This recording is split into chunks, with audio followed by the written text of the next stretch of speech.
Today for the THP meeting, we have Nisat from Aijar Mohali. She is a PhD student here, and she is going to talk about exploring the new physics stages in 3+1 scenario in neutrino oscillation experiments. So, thank you, Nisat, for agreeing to uh, um, talk about talk for agreeing to talk in TCT meeting. So over to Nisat, please go ahead. And everyone, please mute your mics except when you want to ask or something. You can unmute and ask. So, yeah, Nisat, please go Am ahead. I audible now? Yeah. Also, we are going to record your talk, so Yes. it's fine. Yes, of course. Okay. Okay. Okay. Yeah. Please go So, ahead. thank you for the kind introduction, Minati. So, I'll be talking about neutrinos, and most probably many of the PhD students haven't explored this area. So, feel free to stop me anywhere and ask me questions. I will try my best to explain. So, this talk is based on this archive submission. So you can look into the paper, and I'm looking forward to suggestions and comments. Okay. So I'll start. This is the outline of my talk. So why am I looking at sterile neutrinos at the first place? I'll discuss about that in the beginning. And then I will discuss about the effect of the new CP phases that arise due to the existence of the sterile neutrinos. And then I'm going to discuss about the correlation among the CP phases. And in the end, I am going to explain the effects of different channels in different neutrino oscillation experiments. So we are here we have the standard model, and we have three left-handed neutrinos corresponding to each flavor of the leptons in this sector, and these are chargeless, massless particles according to standard model of particle physics. But these neutrinos actually oscillate, and they oscillate from one flavor to another as they travel in space. So this oscillation, how this oscillation scenario can be explained, we are going to discuss that next. So here the neutrino, new alphas are the neutrino flavor states, and these can be explained as linear superpositions of the new i's, which are the neutrino mass states. And these neutrino mass states uh, uh, can be depicted through this Schrodinger's equation.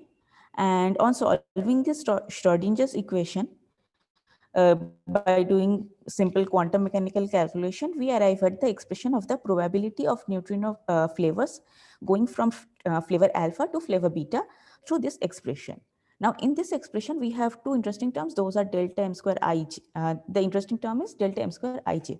So, if neutrinos are massless or they have non-degenerate mass, then we won't see any signature of neutrino oscillation. But since we are seeing a signature, then uh, we the neutrinos must be massive. So next, the neutrino oscillation experiments came into picture. Now, as these U matrices again are the elements of the PMNS matrix, or the mixing matrix between the flavor state and the mass eigenstates. And these U matrices are parameterized through three mixing angles and one CP phase. And these are considered as the oscillation parameters in the neutrino oscillation experiments. And these are the current best fit values for the three mixing angles, two mass square difference, and CP phase, considering both normal and inverted mass hierarchies of the neutrino mass eigenstates. So now this is a complete picture for a three neutrino oscillation, as we have seen in the standard model. Now, why are we looking at 3+1 scenario? So the two short baseline neutrino oscillation experiments, LSND and Mini-Boon, saw some signal excesses while LSND was exploring this electron neutrino appearance. Yes. I have a question. In last slide, Yes. you said about oscillation, which depends on difference of masses delta m, right? Right. Right. Uh, so here, can you say that which mass is heavy, which neutrino have heavier mass? Which neutrino have heavier mass? Yes. Okay. So through experiments, we are uh, able to look at the value of delta m square ij. So here we get a like here we get a scale of the difference of the neutrino masses. We haven't got any, I mean, as far as I know, we haven't got any signature of the absolute masses of these neutrinos, these electron, muon, and tau neutrinos. So now these mass, now there are three mass eigenstates, nu1, nu2, nu3. And the difference between nu1 and nu3 is of the order of 10 to the power minus 3 electron volt, I mean delta m square. So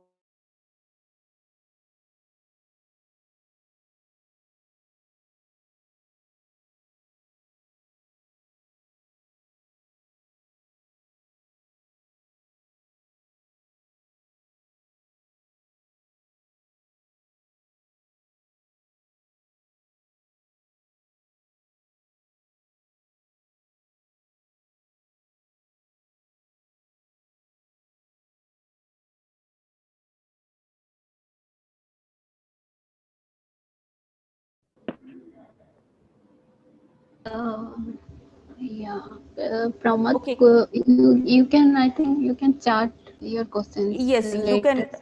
write your question. Yeah.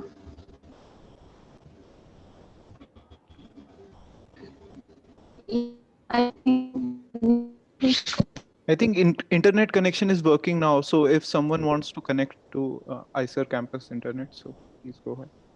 Is that working? Then I Yeah. would like to switch. Yes. Okay. Please. Okay, yeah, thanks.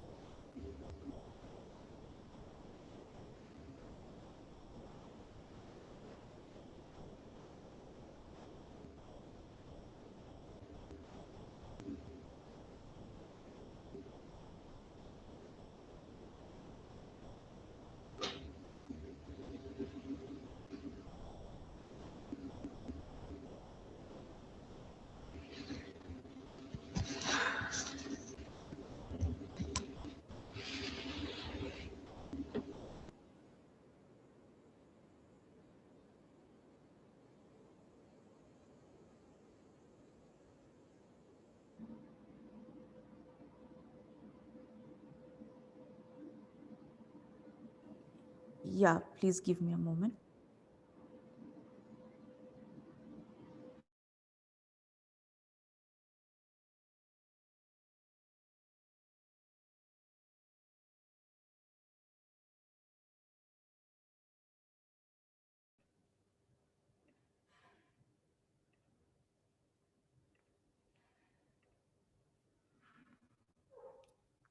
Hello.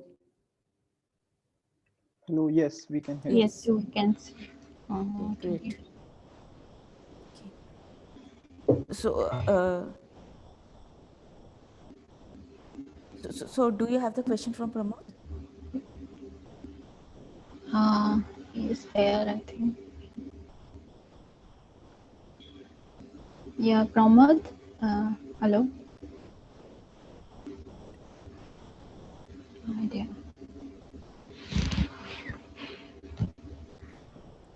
So maybe we can take it up afterwards.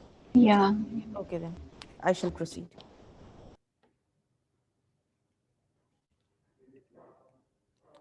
So here I was talking about these short baseline neutrino oscillation experiments, LSND and Miniboon. So LSND was looking at this electron neutrino appearance channel, and in that channel they saw an event excess of 3.8 sigma. And this was an anomaly. I mean, whatever they were expecting, that is given by this blue shaded region, and these are the black are the data points. So clearly there are some event excess in this in this channel. And to confirm this anomaly, Minibone ran a similar experiment, and they also saw some event excesses throughout throughout different energy ranges. So LSND explained this excess of events through a presence of another flavor of neutrino, which is not electron muon or tau, and which has mass of the order from 1 to 10, mass square difference of the order of 1 to 10 eV square, and having very low mixing angles, low mixing with the active phase, active neutrinos. So here in through this, so this is a plot of for the delta m square and delta sine square 2 theta. So delta m square is the mass square difference between that different another phase of neutrino, and theta is a measurement of the mixing of the that another neutrino with the active active neutrinos. So this orange contour actually gives us a measure of the gives a measure that Minibone can probe this another flavor of neutrino in this region at 4 sigma confidence level. And then this purple contour shows the allowed region for the Minibone to probe this neutrino at 3 sigma confidence level, and so on. And also they have plotted here the probability of LSND experiment probing these neutrinos through these blue and gray curves. So that one feasible outcome from this analysis was that there is a possible existence of another sterile neutrino having a mass of the order of 1 electron volt square. Now this a new flavor changes the oscillation scenario. So what we have seen those U matrices in the previous probability expression. So this U matrix, this is the PMNS matrix. This is for the 3 flavor neutrino, and this is parameterized by theta 12, theta 13, theta 23, and delta 13. So these thetas are the mixing angles, and delta is the CP violating phase. Now, when we have another flavor of neutrino, we have additional 3 mixing angles, theta 14, 24, and 34, and 2 more CP phases, delta 24 and delta 34. Now, from some global analysis done by these people, we have some bounds on the mixing angles, but the phases are unconstrained. So from this paper, we have a variation of the chi-square as we look through the phases from minus pi to pi. And now we can't really tell that if at delta 130, if CP is if the chi-square is 0, or if the chi-square is 5 sigma. So we can't really comment on the phases through these global analysis. So that is my motivation to look at the CP violating phases in the 3+1 scenario. So what I have done in this plot is that in these 3 plots, what I have done is varied the CP violating phases from minus pi to pi, and see how the probability scenario changes for different channels. So for in the left panel, we have P mu E. In the right middle panel, we have P mu mu along x-axis, and in the right panel, we have P mu tau. And I have checked how the probability scenario changes as we keep on varying the energy. So from the new E appearance channel, we can see that this is sensitive to both delta 13 and delta 24 channel. And we have more impact from delta 13, but P mu E channel is not very much sensitive to delta 34. Now in the middle channel, we have in the middle panel, we have similar impacts from different CP varying phases. And in the right channel, we can see, in the right panel, we can see that in the tau 1 appearance channel, we have more impact from delta 13 again. So now here we have checked. Nishat, I have a question. So, Yes. how are we saying that it has more impact? Is it the values on the left-hand axis, the probability values, or how is it decided? Okay, so say, so if we don't, okay, how, give me. So say if we, if the delta values didn't, I mean, we didn't have delta 24 or 34, and delta 13 has one constant value for the 3 neutrinos scenario, right? Now we will get one single line along this probability plot. But since we do not have the any constant for the new phase, CP validating phases, we will get say for certain energy, we will get the probability varying within all these region. And if that is different from the 3+0 scenario, we can say that there is another phase, and from that we can determine the value of the phase. Am I clear? Okay, yeah, I understand. Thanks. Okay, thank you. So here I have done a correlation plot for the different CP phases. Okay, Nishat, I have one question as well. Yes. So I will assume these new phases, their zeros are in the middle of the shaded regions, their respective shaded regions, right? Not necessarily, actually. Oh, okay. So I wanted to know, for example, if one of the phases for delta 13, if it were 0 at some energy scale, say 3 GeV, then it looked to me around 30-40% changes in this probability thing are coming. So is that significant in this too? Pardon me, can you ask? So for example, if I look at 3 GeV and I look for delta is equal to 0 and delta is equal to pi. Right. So right. in the first plot, it looks like around from 0.05 to it goes to 0.08. Yes. The probability is 40% or something like that, 50% even. Yes. Yes. So for some cases, it is much more significant. Right. You are. So, I mean, if the probability increases, we see an increase in those corresponding events. And that's what the LSND and Mini-Boone anomaly had said. Okay. So I was just asking what would have been the zero case, delta 13, if it is 0, it would be middle of the shaded region or it will be skewed towards higher or lower values? Actually, delta 13 is one of the phases which is already in the 3+0 scenario. And it has some value, its best fit value is currently at minus 0.8 pi. But that will be somewhere near this region. Okay. So here I have done a correlation plot between different CP phases. So in either one axis, I say for this left panel, in the x-axis I have delta 13, and in the y-axis I have delta 24.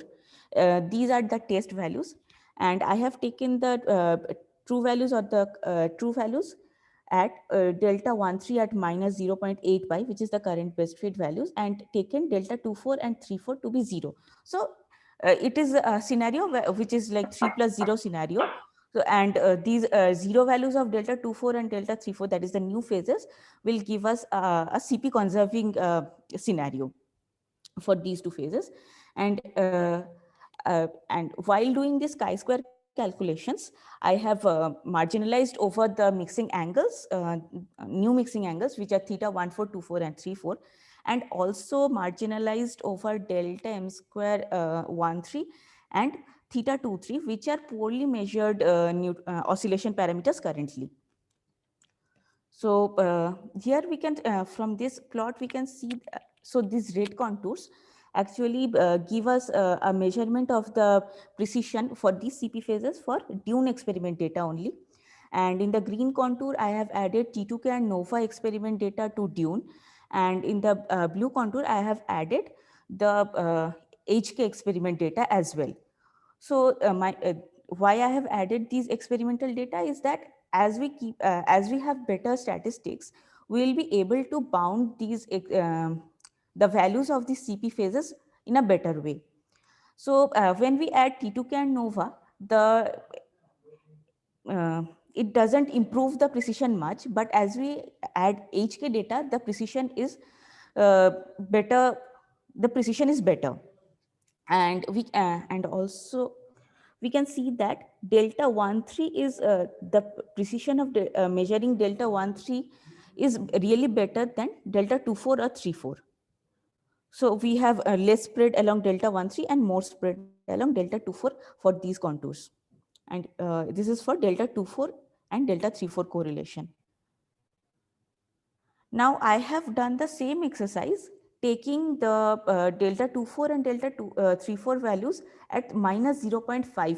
Sorry, I'm confused about a basic thing. On the one hand, you say these are CP phases. On the other hand, the previous slide you were saying of CP conserving new phase values. Okay. I'm confused. I mean, do these phases lead to CP violation, or can they also be consistent with CP conservation? There's a constraint. In other words, if you impose a constraint, then you get CP conservation and you still have phases. Is that what you're saying? No, so probably. So these phases No, are the yeah. Go ahead. okay. Sorry. No problems. So these phases are the measurement of CP violation, and since delta 1,3 is well measured in current oscillation experiments, so I have fixed that value at minus 0.8 pi, which is the current best fit value, and taken the delta 2,4 and delta 3,4 as 0. So when we have the phase value 0, we have less CP violation. I mean, I'm telling in that, I'm looking at this in that way.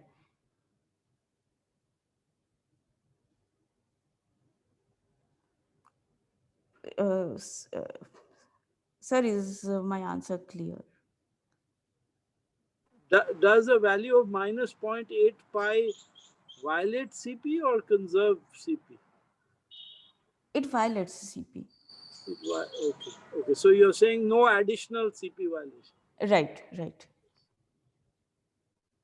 Okay, thank you. Thank you, sir. So now in this picture, in this plot, I have taken the delta 2,4 and delta 3,4 values at minus 0.5 pi, which is minus 0.5 pi, which is the maximal CP violating values for these phases. And here we can see for dune data, we have certain degeneracies in the precision measurement. But as we keep on adding, more experimental data, the degeneracies vanished. Now I will look at the CP phases. So now I will look at the true and test values of the same CP phases.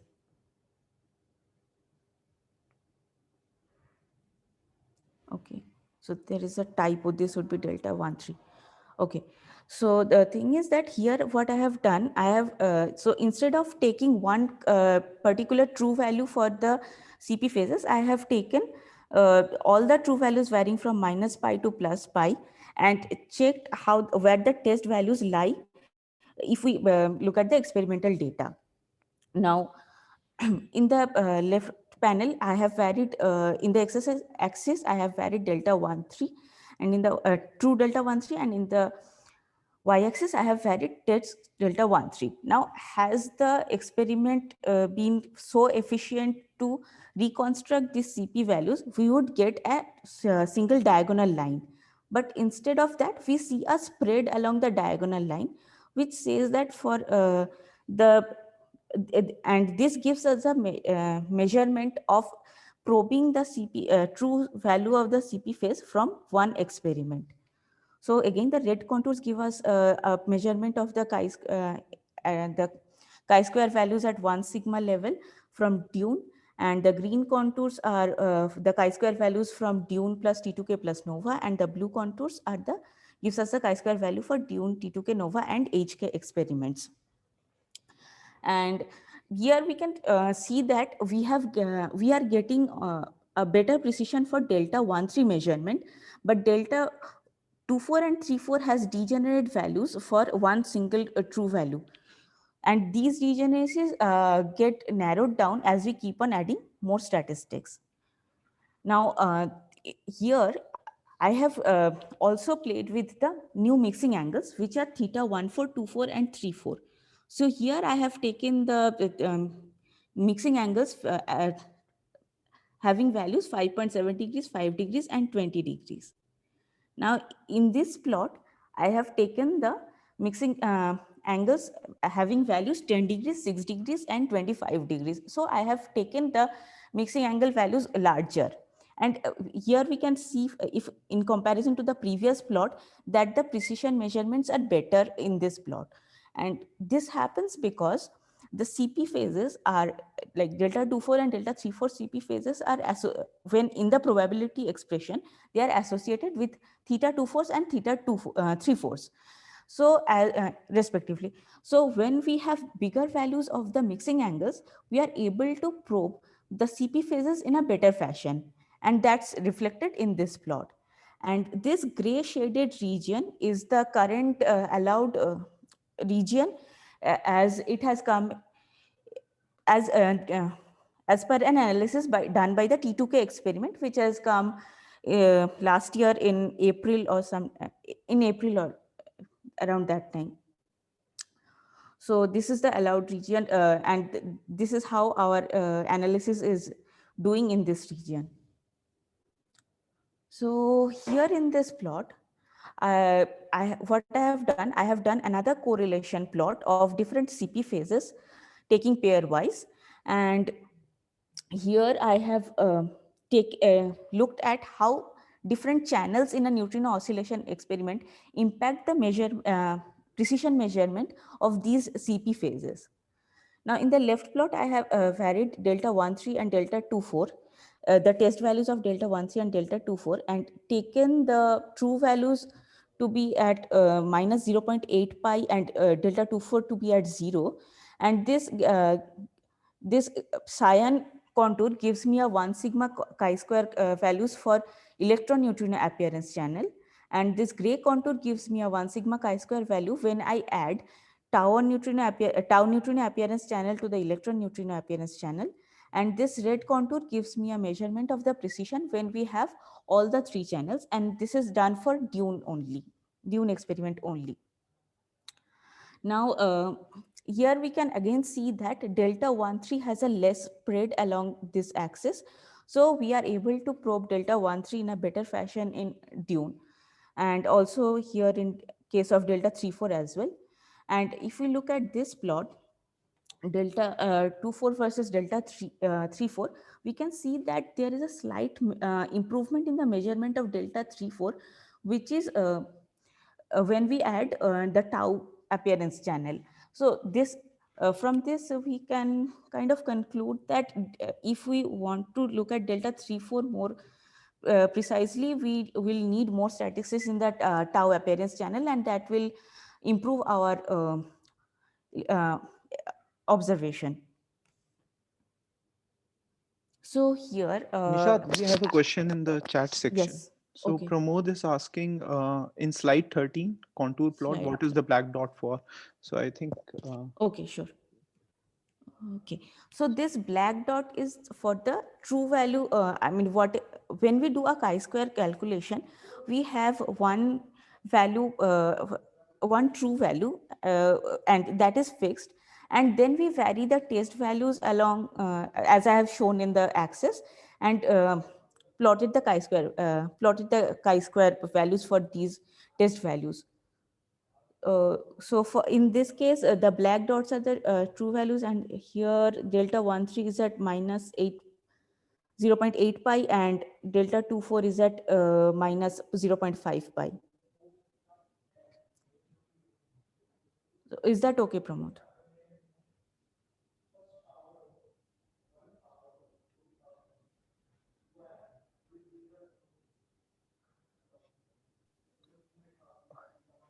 okay, I think it is. Yeah, Yes, it's fine. Okay, proceed. please continue. Okay, so here I have looked at the looked at how we can do a I have done a chi-square analysis and looked at how precisely we can measure the mixing angles theta 1424 and 34 from these experiments.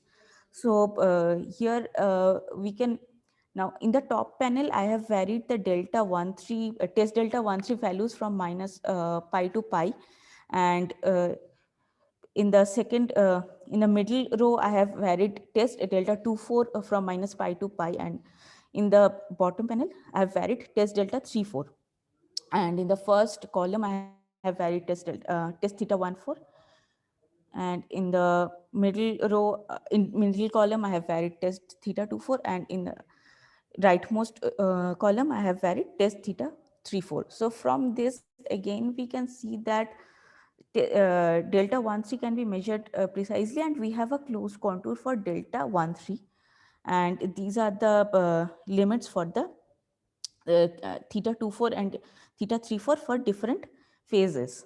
And from this plot we have been able to find a bound at 1 sigma confidence level for these three mixing angles. So for these are the current best fit values for these new mixing angles, and these are the bounds at 1 sigma level what we have found from our calculations. Okay, Nisa, there is a question from Mandeep. Yes. She's asking, what do you mean by tau appearance channel? Okay, so in neutrino oscillation experiments, and these experiments say Dune, T2K, NOVA or HK, they have muon type of neutrino as their initial beam, and as they reach the detector they keep on changing their flavors. So as they reach the detector through a certain length of the baseline, they will transform into electron, muon or tau type of neutrino flavors. And to get the information, what these experiments do is detect the type, and these neutrinos further interact with the material in the detector, and when a muon neutrino hits the detector it will exert a muon, and when electron neutrino hits the detector it will exert an electron, and from these events we can tell that okay, we have these many muon neutrinos reaching the detector, we have these many electron neutrinos reaching the detector, and so on. And these channels means that when a tau neutrino hits the detector, we get a tau type of event, and these are the three channels we look at in neutrino oscillation experiment data. So that's what I mean by tau neutrino appearance channel. Is that okay, Mandeep?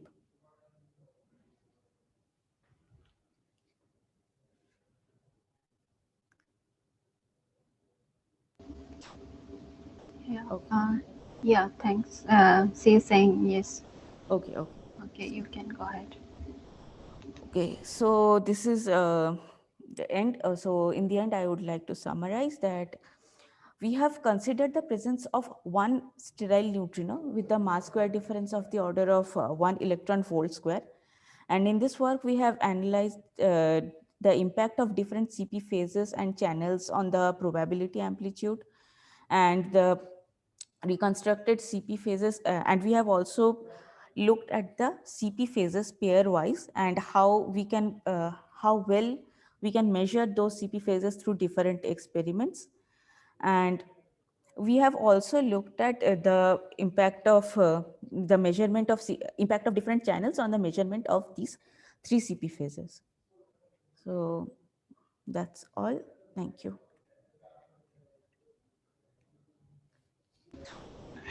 Yeah, thank you, Nisat. So, is there any more questions or comments? Please unmute and ask her.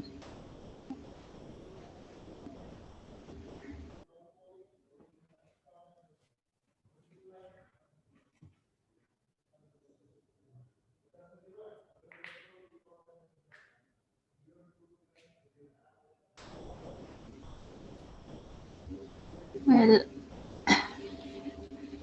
Hello. I think. Hello. Yes. Yes. Hi, Nishad. Can you just go back to your go back to the slide just before the summary slide? I think slide number 18. Okay, yeah, sure. Just give me.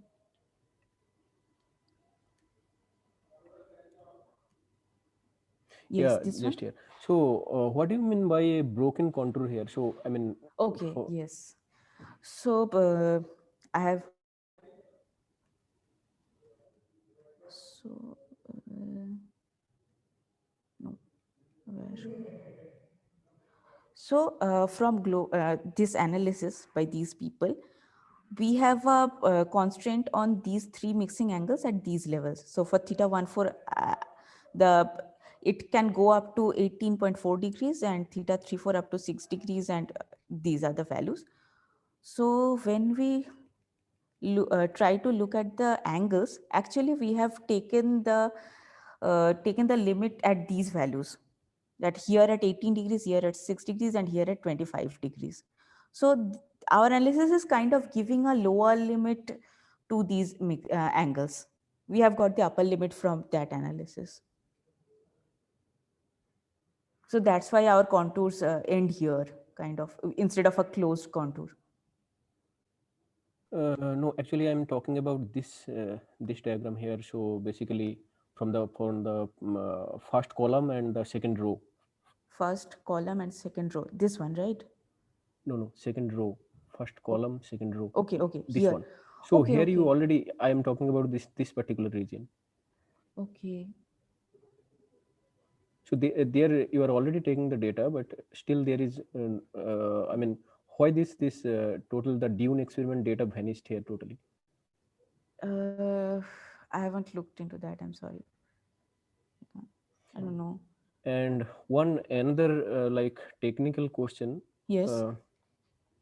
So in all the experiment and all over the constraining the new physics parameter or whatever, but everywhere we see that this after using this HK experiment, whatever you are adding the last experiment here, Yes. so it's constraining much better ways. Then why don't you plot this? I mean HK experiment separately, because maybe suppose after addition also with all this uncertainty coming from this Dune experiment, it's adding all this thing also, it is constraining much better way. Maybe this there is some systematic or some another effect on this data. So can you I mean, why don't you plot this HK data set separately? Is it possible, or there is no Yes, particular? of course, that is completely possible. Yeah, So is there any reason that you just don't look at these data sets separately? I mean, might be some reason. That's why. okay, so I mean, these analysis had been already done for Dune, and HK is a newer experiments. So initially, I mean, starting with Dune is a more, I would say, more conservative approach. And I mean, we started with Dune and checked if our values are somewhat like in the ballpark of the with the previous analysis, and this HK experiment being a newer one, they are still adding some systematics. I mean, they are in process in doing their simulations. So there might not be all the systematics added in their data yet. So that's why I mean, we have taken a more conservative approach, and we have started with Dune. And HK experiment having a more fiducial mass in the detector, they are giving us more statistics, and that's shrinking the contours in a better way.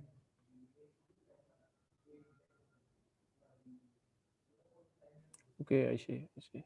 So I mean, you say this T2, I mean HK experiment might be there some systematics and all these things missing. So once we add Yes, systematic, maybe it will we'll cover have more it confident spread values. over the some region, so it won't constrain that much. Might be. Is it? Are you saying? Because after systematic, whatever, because it will add some uncertainty in your Yes, measured value. So when once we add all those uncertainty, it might be spreading over a little bit. I mean, it won't be constraining this all this parameter in such a manner, whatever it is doing right now. that might be a probability. I am not a very Okay, okay, expert okay, in this area. okay, okay. Thanks, thanks for. Thank you. there is another question from Pramod, I think. So he is asking, do you look for all the three channels or just tau appearance channel to constrain the parameters? No, I look at all the three channels. Okay. And he's asking if you consider tau channel, what is the reason behind that? Oh, okay, you are considering three channels. Okay, so I mean, in the earlier analysis, actually, people haven't considered the tau channel, tau appearance channel, because the tau events are very less and very difficult to detect. So that's why people were not looking at tau channels. But in our analysis, we have added the tau channels to see how, if it worsens or improves the precision. That is one new thing about it. Okay.